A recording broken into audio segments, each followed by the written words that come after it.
চোরের ওপরে রাগ করে মাটির থালায় ভাত খাওয়ার মতো হচ্ছে। পিসি ভাইপোর সরকার মিলে পশ্চিমবাংলার পঞ্চায়েত ব্যবস্থার কোমর ভেঙে দিয়েছে। চোরের ওপরে রাগ করে মাটির থালায় ভাত খাওয়ার মতো হচ্ছে। তৃণমূলের পঞ্চায়েতের সদস্যদের দুর্নীতি, তাদের অন্যায়ের দায় সারা পশ্চিমবাংলার খেটে খাওয়া গ্রামীণ মানুষের উপরে চাপিয়ে দেওয়া কোনোভাবেই মেনে নেওয়া যায় না। তাই এই বিলের উপরে বলতে ওঠে আমি তীব্র নিন্দা বিরোধিতা করছি। দুর্নীতিকে রোখার নাম করে এই সরকার পঞ্চায়েতের যে অ্যাকচুয়ালি যে উদ্দেশ্য সেটাকেই নিস্তেজ করার চেষ্টা করছে। শুধু তাই নয় স্যার, এই সংশোধনী স্যার সংবিধানের একাধিক আর্টিকেলে আঘাত করছে।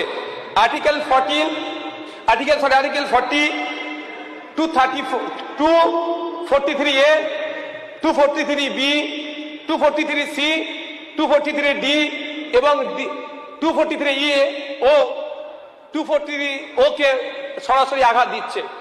স্যার, আমরা মেনে নিচ্ছি, এটা অস্বীকার কেউ করবে না যে পঞ্চায়েত লেভেলে দুর্নীতি হয়নি, কিন্তু পঞ্চায়েত লেভেলে দুর্নীতি হলে তার প্রধান বা উপপ্রধানকে শাস্তি দেওয়ার জন্য অলরেডি বিধান আমাদের আছে।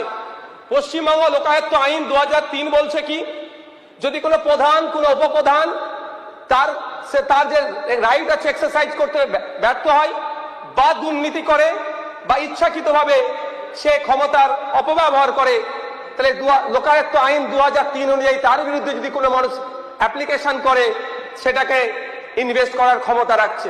শুধু তাই নয়, প্রিভেনশন অফ করাপশন অ্যাক্ট 1988ও বলা আছে। The West Bengal panchayat act 1973-তে দুটো প্রভিশন দিয়ে আছে, সেকশন 213 and সেকশন 12। সরাসরি এখানে পঞ্চায়েতের প্রধান উপপ্রধান কোন রকম দুর্নীতি করলে তার বিরুদ্ধে কি ব্যবস্থা গ্রহণ করা যায় সে কথা উল্লেখ আছে। স্যার, পঞ্চায়েতি রাজ সম্পর্কে আমি প্রথমে একটা ইন্ট্রোডাকশন দিতে চাই।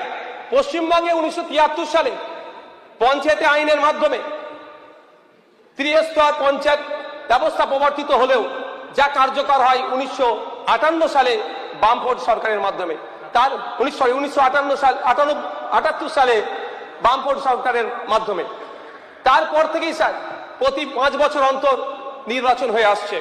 1978 সালের জুন মাসে এই 1973 সালের পশ্চিমবঙ্গের পঞ্চায়েত আইনের অ্যামেন্ডমেন্ট নিয়ে এসে সফল প্রথম পঞ্চায়েত নির্বাচন পশ্চিমবাংলাতে হয়, যার এই ভারতবর্ষের পঞ্চায়েতি রাজ ইতিহাসে এক সফল মাইল ফলক হিসাবে বিবেচনা করা হয়।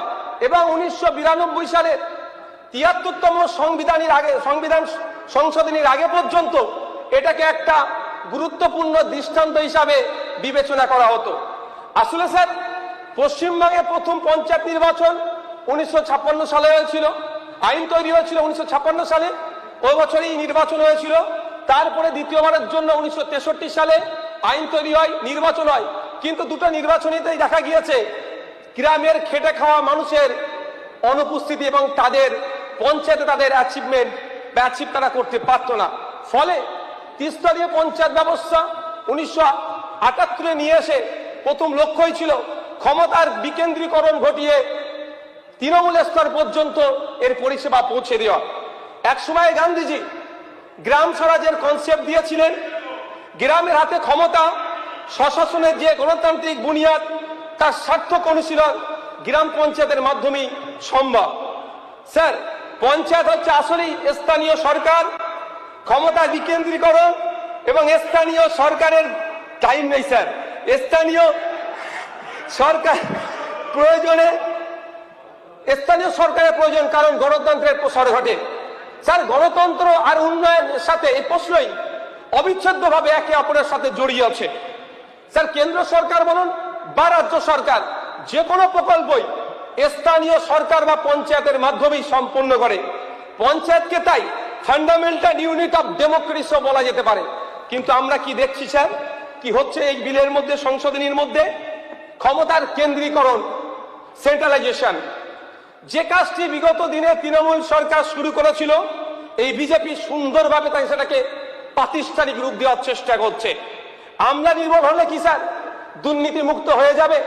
আমাদের জগন্নাথ বাবু বলছিলেন 100 দিনের কাজের কথা, আবাস যোজনার কথা, যত ধরনের দুর্নীতি হয়েছে আমি দায়িত্ব নিয়ে বলতে পারি, যদি সোশ্যাল অডিট হয় পঞ্চায়েতের সদস্য থেকে যারা আধিকারিকরা আছে তারাও এই দুর্নীতির সাথে জড়িয়ে আছে, এটা প্রমাণিত হবে। তাই স্যার শুধু স্বজন পোষণের কথা বললেই এটা এই আইন নিয়ে আসলে স্বজন পোষণ মন্দ হবে আমি বিশ্বাস করি না। কারণ স্যার যেগুলো সংশোধন করা হচ্ছে যেমন 16B 45 সেকশন 214 এর দ্বারাই দেখা যাচ্ছে জনগণের দ্বারা নির্বাচিত জনপ্রতিনিধির ক্ষমতা কেড়ে নেওয়া হচ্ছে, ক্ষমতা খর্ব করে প্রশাসনিক আমলাদের হাতে ক্ষমতা তুলে দেওয়া হচ্ছে। পঞ্চায়েতি রাজের অ্যাকচুয়াল যেটা লক্ষ্য উদ্দেশ্য সেটাকে ডাইলুট করা হচ্ছে। স্যার এটা গণতন্ত্রের জন্য স্বাস্থ্যকর নয়, অশানী সংকেত বলে আমরা মনে করছি। স্যার আসলে টপ টু বটম লেভেল পর্যন্ত বিজেপি একটা আমরা দেখেছি যে ক্ষমতার কেন্দ্রীকরণ করার এবং আমলাতান্ত্রিক হয়ে যাওয়া, এর বাইরে না স্যার। যদি এই ক্ষমতাই কেড়ে নেওয়া হয় পঞ্চায়েত রেখে লাভ কি sir? West Bengal state election কমিশনকে দিয়ে কোটি কোটি টাকা খরচ করে নির্বাচন করাটাও আমার মনে হয় বৃথা, ওটাও তুলে দেওয়ার তাহলে ভাবনা নিয়ে আসা হোক।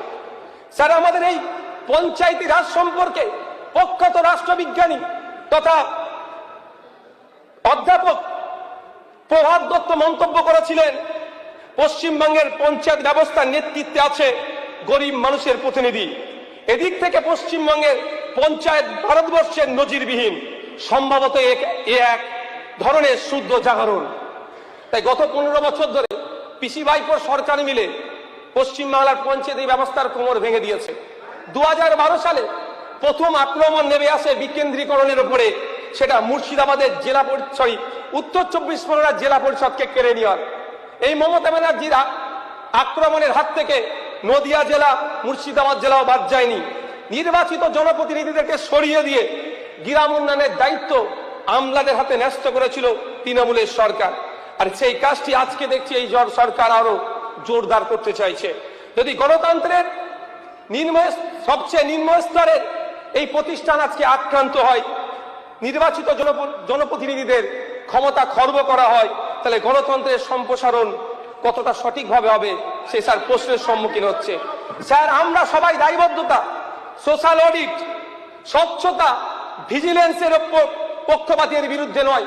আমি ব্যক্তিগতভাবে চাইব ভাঙড়ের 13টি অঞ্চল সহ রাজ্যের 3379টি অঞ্চলে সোশ্যাল অডিট করা হোক, জনসম্মুখে আনা হোক কোথায় কি দুর্নীতি অন্যায় হয়েছে কি, এবং এর বিরোধিতা আশা করছি কেউ করবে না।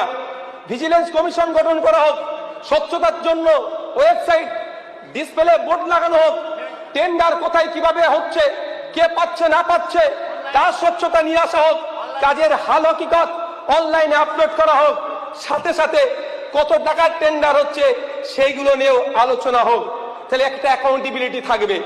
কিন্তু দুর্নীতির নাম করে গণতন্ত্রের এই বিকেন্দ্রীকরণের ভাবনাকে বাতিল করা বা জনগণের দ্বারা নির্বাচিত জনপ্রতিনিধির ক্ষমতা খর্ব করে এক্সিকিউটিভ পাওয়ারের হাতে তুলে দেওয়া এই গণতন্ত্রের জন্য শুভনীয় নয়। স্যার বিগত সরকারের আমলে দেখেছি জেলা পরিষদ থেকে শুরু করে বিভিন্ন 3 টায়ারের ক্ষেত্রে যখন যারা পরাজিত হয়েছে তাদেরকে ভয় দেখিয়ে বকলমে ক্ষমতা দখল করেছে, আজকেও কোনো না কোনো ভাবে সেই কাজের দিকে এগোচ্ছে। স্যার পরিশেষে আমি একটা প্রস্তাব রাখবো, যখন পঞ্চায়েত নিয়ে আলোচনা হচ্ছে, ওয়েস্ট বেঙ্গল স্টেট ইলেকশন কমিশনের আন্ডারে এটা চলে, রাজ্যের বিভিন্ন প্রান্তে কান পাতলে শোনা যায় যে জনপ্রতিনিধিদের শিক্ষাগত যোগ্যতা নিয়ে ভারতবর্ষের অনেক রাজ্য আছে, যেমন আমি হরিয়ানার কথা যদি বলি, সেখানে দেখা যাবে জেনারেল মেল ক্যান্ডিডেটের ক্ষেত্রে মাধ্যমিক পাস হতে হয়, জেনারেল ওমেন অ্যান্ড এসসি মেলের ক্ষেত্রে 8ম শ্রেণী পাস হতে হয়, তফসিলি এসসি নারীদের জন্য শুধুমাত্র পঞ্চায়েতের জন্য 5ম শ্রেণী পাস হতে হয়। শুধু তাই নয়, হরিয়ানাতে যে এতে পার্টিসিপেট করতে গেলে প্রত্যেকের বাড়িতে একটা ফাংশনাল টয়লেট রাখতে হবে, এও আইন আছে। তাই আমি অনুরোধ করব, আমাদের রাজ্যের ক্ষেত্রে অনেক পরিবর্তন সংশোধন আনছে, এটা আমাদের করা যায় নাকি ভাবতে হবে। তবে হ্যাঁ একটা স্যার সমস্যা থেকে যায়, যারা ব্যাকওয়ার্ড আছে, এসটি এসসি ওবিসি আছে, তাদের ক্ষেত্রে শিক্ষাগত যোগ্যতা নিয়ে আমার সমস্যা হয়। তার জন্য আমাদের আইন করা দরকার, হয় 10 বছর 12 বছর 15 বছর একটা পিরিয়ড দিয়ে রাখতে হবে, যে এর মধ্যে তারা এডুকেশনটা কমপ্লিট করতে হবে। এটা করতে গেলে আরেকটা গ্রামীণ সমস্যার সমাধান হবে। যে স্কুল ছুট হচ্ছে, এই আগামী দিনে পঞ্চায়েতের কম্পিটিশন ইলেকশনে আমরা দাঁড়াতে পারবো না, তাহলে আমাদের পরিবারের কেউ দাঁড়াতে পারবে না, তাদেরকেও স্কুলমুখী করবে। এক কাজে দুটো হবে, আমরা শিক্ষিত জনপ্রতিনিধি পাবো এবং স্কুল ছুটে বন্ধ রাখতে পারবো। পরিশেষে আবারও বলবো, এই ক্ষমতার বিকেন্দ্রীকরণকে যেভাবে কুক্ষিগত করা হচ্ছে আবারও বিবেচনা হোক। দুর্নীতি অন্যায় হয়েছে, তাদেরকে খুঁজে বার করা হোক, তাদের বিরুদ্ধে ব্যবস্থা গ্রহণ করা হোক। এখানে একটা জায়গায় বলা হচ্ছে, অদ্ভুত ভাবে দেখছি যে দল যদি চেঞ্জ করে নেয়, প্রতিনিধি যদি দল চেঞ্জ করে নেয়, তাকে কিভাবে খুঁজে পাবেন? স্যার, যদি সরকারি আধিকারিক দুর্নীতি করে গায়েব হয়ে যায়, তাকে কিভাবে খুঁজবেন? তাকে যেভাবে খুঁজবেন জনপ্রতিনিধিকেও সেইভাবে খোঁজা যায়, যদি খোঁজার মানসিকতা আমাদের থাকে। মাননীয় সদস্য, আপনার সভা শেষ হয়ে গেছে। এই আইন নিয়ে একটু আবারও বিবেচনা করা দরকার। ধন্যবাদ স্যার।